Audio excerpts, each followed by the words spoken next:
Мен ақырзаман алдындағы тоқтаусыз нөсердің алдында қайта өмірге келдім. Ал ең жақын құрбыммен қауіпсіз үйде отырып, хот-пот жеп күліп отырмыз.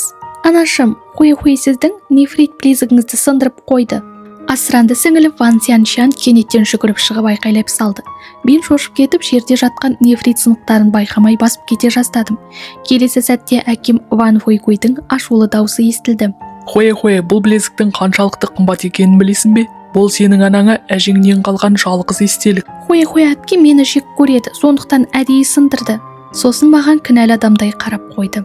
Анам Ли Мецюан қабағын түйіп келіп үндемей маған қарады. Бұл білезікті мен сындырған жоқпын. Мен келгенде үйдің асты шашылып жатқан. Өткен өмірімде мен қанша түсіндіруге тырыссам да ешкім сенбеген. Олар мені өлімші етіп сабап үйден қуып жіберді. Сол кезде мен Вань-Ваньға қоңырау шалып, жағдайды ести сала, ол ештеңе сұрамастан келіп алып кеткен. Хуй, жақында аса күшті тайфун болады. Менің пәтеріме келіп тұр. Азық-түлік жеткілікті. Ал Ван Хуйгуйдың отбасы бізге сенбеді, тіпті мазақ қылды. Тайфун жыл сайын болады ғой. Сендер секілді миы жоқтар ғана бұған сонша мән береді. Бірақ ешкім ол тайфун бәрін қиратып, арты 3 айлық тоқтаусыз нөсерге ұласатынын күтпеді. Әлем түгел су астында қалып, азық-түлік тапшы болды. Ата-анам мен олардың отбасы алдын ала ештеңе дайындамағандықтан Вань-Ванның үйіне басып кірді. Үйді де, тамақты да, бүкіл затты да тартып алды. Мен тоқтатуға тырыстым, бірақ олар мені итеріп құлатты. Асыранды сіңілім бейсбол таяғын алып мені ұрып жіберді. Вань-Ван мені қорғауға ұмтылғанда, оның да басынан ұрды. Ақырында екеумізді суға лақтырып жіберді. Біз су түбіне батып кеттік. Ал Ван Хуйгуйдың отбасы біздің дайындаған қорымызды рахаттана пайдаланып отырды. Бақытымызға орай мен қайта өмірге келдім. Әлі бәрін өзгертуге, үлгеруге болады. Бұл өмірде мен оларды міндетті түрде жасағандар үшін жазалатамын. Сен секілді ақымақ біздің Ван отбасын асырай алмайды, жоғал. Сен менің балам болғандықтан ғана бұл жолы кешіріп отырмын. Мен еріксіз күліп жібердім де сөреден кішкентай камераны жайлап алдым. Дәл қазір бәрін видеоға түсіріп қойдым. Кім сындырғанын көргілерің келе ме? Ван Цзяошан әп-сәтте абыржып кеттім. Сен камераны қашан орнаттың? Байқамадың ба? Әрине байқамайсың. Ол қазір бұл жерде тұрмас еді. Хуй әпке. Мен әдейі істеген жоқпын, шынымен. Оның түрін көрген адам бәрін бірден түсінетін еді. Ван Хуйгуй мен Ли Мецюанның аң-таң болып қалды. Сонда оны сен сындырдың ба, Цзяошан? Ван Цзяошан өксіп жылай бастады. Анашым, әкетай, кешіріңіздерші, мен шынымен байқамай қалдым. Ли Мецюан оны бірден аяп құшақтап алды. Жарайды, жылама, қолыңды кесіп алмадың ба? Келесіде абай бол, осынша қолапайсыз болма. Сонда енді Ван Цзяошанды үйден қуып жібермейсіңдер ме? Хуй, сен шынымен бізді қиын жағдайға қалдырып жатқаныңды түсінбейсің бе? Мүлде кешірімді болуды білмейсің.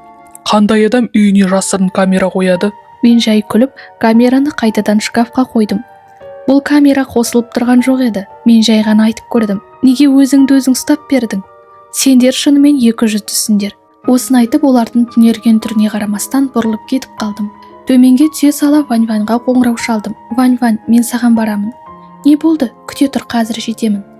10 минуттан кейін мен әлі тізім жазып отырғанымда алдыма көлік келіп тоқтады. Көлікте отырған соң мен жылап отырып, қайта өмірге келгенімді түгел айтып бердім. Вань-Ван мені құшақтап, қорықпа, біз қайта өмірге келген екенбіз, бұл жолы міндетті түрде аман қаламыз. Мен басымды изеп телефонды көрсеттім. Вань-Ван алдымен қауіпсіз жер табуымыз керек деді. Ол ештеңе деместен газды басып, мені жаңа тұрғын үй кешеніне алып келдім. Бұл жерде тұрғын аз еді, сол себепті жоғарғы қабаттағы пентхаусты оңай сатып алдық. Сосын құрылыс компаниясын жалдап, толық гидролизация мен қауіпсіздік жүйелерін орнаттық. 2 күннен кейін метеостанциядан 3 күннен соң супер тайфун болатынын ескертті. Құрылыс бригадасы жұмысты аяқтады. Есіктерде, терезелерде ең мықты сапада 20-дан аса тайфун болса да, бұл үйді ұшыра алмайды деп мақтады. Осы 2 күн ішінде Вань-Ван екеуміз бүкіл тұрмыстық техниканы сатып алдық. Интернет арқылы күріш пен 300 қорап май, дәмдеуіш, тағы да үлкен бөлмені толтыратындай тез дайындалатын тағамдарды алдырттық. Жөндеу жасап жатырмыз деген сылтаумен жаңа үйге көшіп алдық. Кейін ет дүкеніне барып бірнеше жүзден жаңа ет сатып алдық. Сатушы қуанып бәрін үйге жеткізіп беруге келісті. Дайын тағам бөлімінен өтіп бара жатқанда сол сәтте Ван Цзяошанның дауысы шықты. Сен неге сонша тамақ сатып алып бара жатырсың? Бұрылып қарасам, Ван Цзяошан сүтті шай ұстап тұр екен. ал Ван Фэйгуй үлкен пакет тола киім көтеріп алған. Дәл сол кезде Вань-Ван арбамен келді. Ван Сяошан мазақтап: «Тайфун жыл сайын болады ғой, сен шынымен бұған сеніп жүрсің бе?» Мен Вань-Ванды тартып алып кеттім. Артымыздан Ван Фэйгуй айқайлады: «Қолыңнан келсе енді бұл үйге мүлде қайтып келме». Тұрғын үй кешеніне қайтып келген соң біз көлікте 10 минуттай отырып телефон қарадық. Осы кезде жеткізу қызметкерлері келді. Интернеттен тапсырыс берген су тазартқыш сүзгі де жетті. Бәрі кеткеннен кейін Вань-Ван екеуміз барлық қорды тыныш қана үйге тасып кіргіздік. Душ қабылдап сәл демалайын деп жатқанымда Ли Мицюань қоңырау шалдым. «Хуэй, сен ақшаны босқа шашып жүрсің бе? Сяошан сені көп зат алғаныңды көріпті». Мен жуас адамша сөйлеп: «Жарайды, түсіндім» дедім. Ли Мицюань риза болып кешке үйге келіп тамақ дайындауымды бұйырды. Ал мен қара картамды Вань-Ванға бердім. Дәрі-дәрмек, электроника, планшет, проектор, ойын приставкасы және көңіл көтеретін басқа да заттардың бәрін алып кел дедім.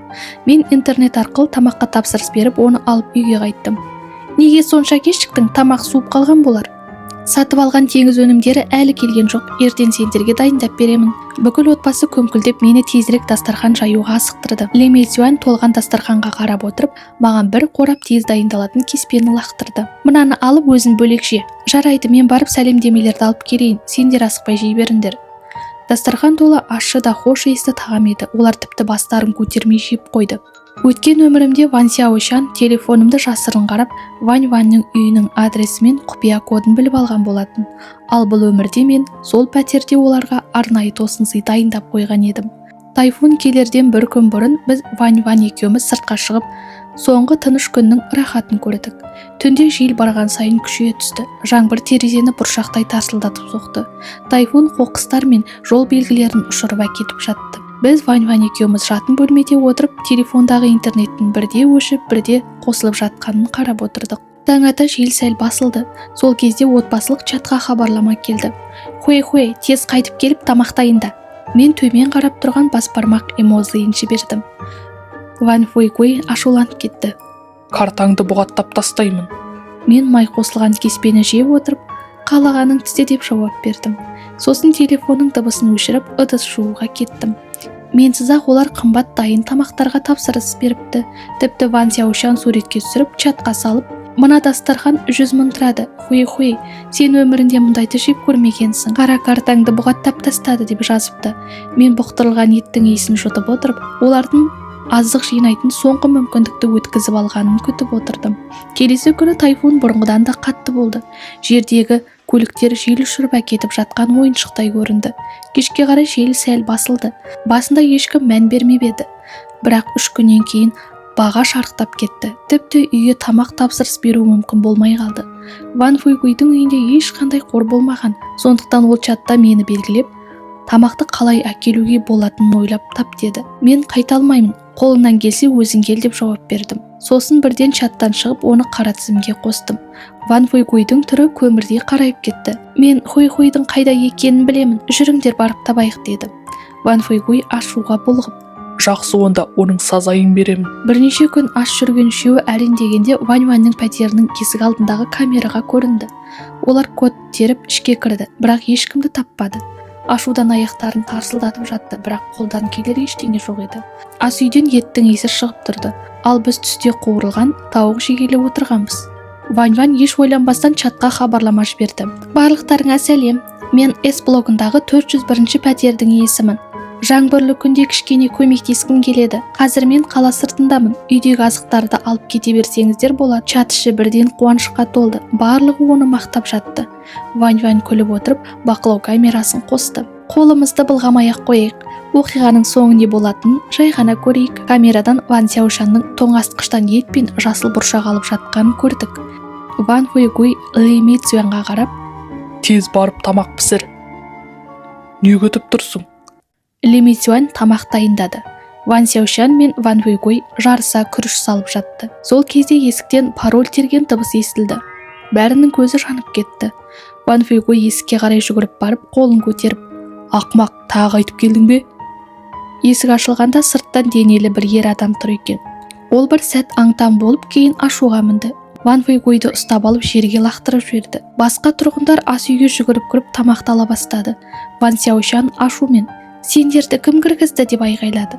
Тоңазытқышты ақтарып жатқан ірі еркек: Үйдің иесі өзі шақырды, сендер кімсіңдер?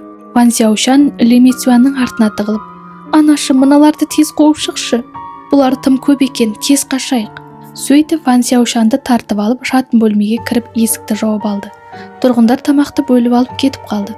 Еденде тек Ван Фуй ғана ауыр тыныстап жатты. Ли Мицюан асығып шығып, оны диванға сүйреп апарды. Бірақ диванға отыра салысымен Ван Фуйгуй оған шапалақпен тартып жіберді. Жаңа ғана өз бастарыңды ғана ойладыңдар. Қандай өзімшілсіңдер. Сосын Ван Сяошанға да ұрса бастады. Әлі тамақ қалды ма, қалған жоқ па, қарап шығыңдар. Ақырында бүкіл пәтерде тек жарты кастроль күріш қана қалған. Ван Фуйгуй оның бәрін өзі жеп қойып, өзгелерге түйір де қалдырмады. Ал біз Ван екеуміз қош иісті үйрек жеп отырып, бәрін бақылап отырдық. Осы отбасының жалған идиллиясы ақыры быт-шыт болды. Бір апта бойы толассыз жаңбыр жауғаннан кейін сол күні біз Ван екеуміз хот-пот жеуді шештік. Бізде бәрі бар еді. Өмір бұдан артық керемет бола алмайтындай еді.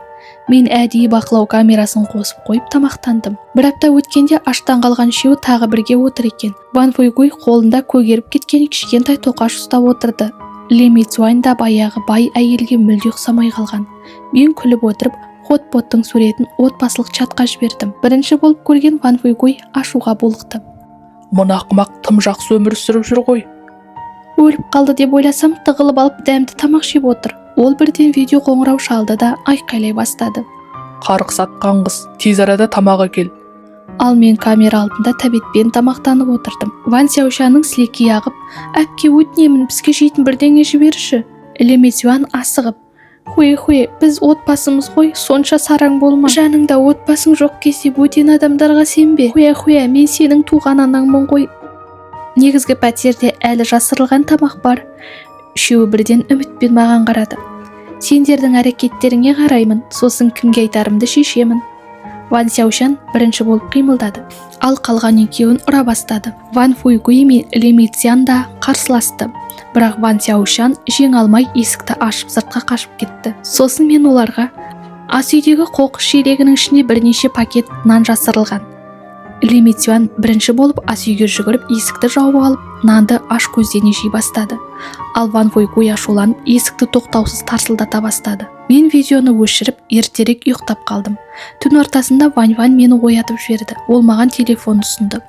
Бақылау камерасындағы жазбада Ван Фуйгуй қосалқы кілтті тауып алып, ас үйдің есігін ашқан екен. Ли Мицюан оянып кетіп, қалған нанды қорғаштай бастады. Сол сәтте Ван Фуйгуй пышақты алып оған қарап тап берді. Мен камераны бірден өшіріп тастадым. Ли Мицюанның тағдыры қалай аяқталғаны онсыз да түсінікті еді. Келесі күні түсте мен камераны қайта қостым. Сөйтсем Ван Фуйгуй ет жеп отыр екен. Мен аңтан болып қалдым. Етті қайдан тапты екен?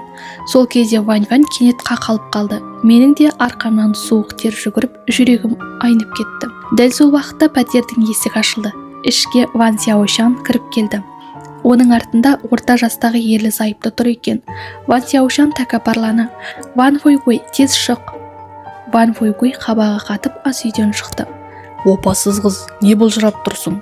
Міне менің нағыз ата-анам. Сол сәтте жанындағы әйел таңырқап: бұл не дегенің? Ван Фуйгуй сасқалақтап: Не айтып кеттің? Мен аштан өлейін деп жүрмін. Қасындағы ер адам да айқайлап жіберді.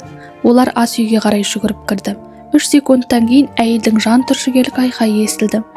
Ван Сяошан қорыққанынан сүрініп сыртқа жүгіріп шықты. Ван Фуйгуй әшкереленгенін түсініп, оны бетінен тартып жіберді. Сосын бәрі бір-бірімен төбелесе бастады. Бір сәтте үйдің іші астан-кестен болды. Бәрі тынышталған кезде бәрі жерде сулап жатты. Орта жастағы әйел Ван Сяошанды құшақтап алып өксіп жылап отырды. Сол кезде ғана мен шындықты білдім. Ван Сяошан туған кезде оның отбасы қыз туғанына наразы болған екен. Ал оның анасы кездейсоқ біздің отбасымыздың көрші палатада жатқанын, әрі өте бай екенін біліп қалады. Сөйтіп бізді ауыстырып жіберген. Ал мені балалар үйінің есігін алдына апарып тастаған. 1 жыл бұрын ол Ван Сяошанды қайта тауып алыпты. Ван Сяошан өзін жақсы өмірмен қамтамасыз еткендер үшін оларға риза болып, жақын маңнан үй алып берген екен. Ақыр заман басталып, тоқтаусыз жаңбыр жауа бастағанда, олардың үйіндегі азық таусылып, Ван Сяошан оларды осы жерге ертіп келген. Кенет Ван Сяошанның анасы оны құшақтап алып балконнан секіріп кетті. Екеуі суға сүңгіп ғайып болды. Ван қолындағы планшетті алып бақылауды өшірді де маған ыстық сүт ұсынды. Келесі күндері Ван екеуміз тек өзімізге көңіл бөлдік. Күн сайын дәмді тамақ әзірлеп, спортпен айналысып, не фильм көрдік. Терезенің жанынан өтіп бара жатқан жаңбырдың ақыры тоқтағанын байқадым. Мен Ваньді ақырын түртіп ояттым. Жаңбыр тоқтады. Сонда ақыр заман аяқталып келе жатыр ма? Қуаныштан екеуміз де қайта ұйықтай алмадық. Киімімізді ауыстырып, бір-бірімізге сүйеніп отырып, күннің баяу көтерілгенін тамашаладық. Сол сәтте біз қуаныштан жылап, бір-бірімізді қатты құшақтап алдық.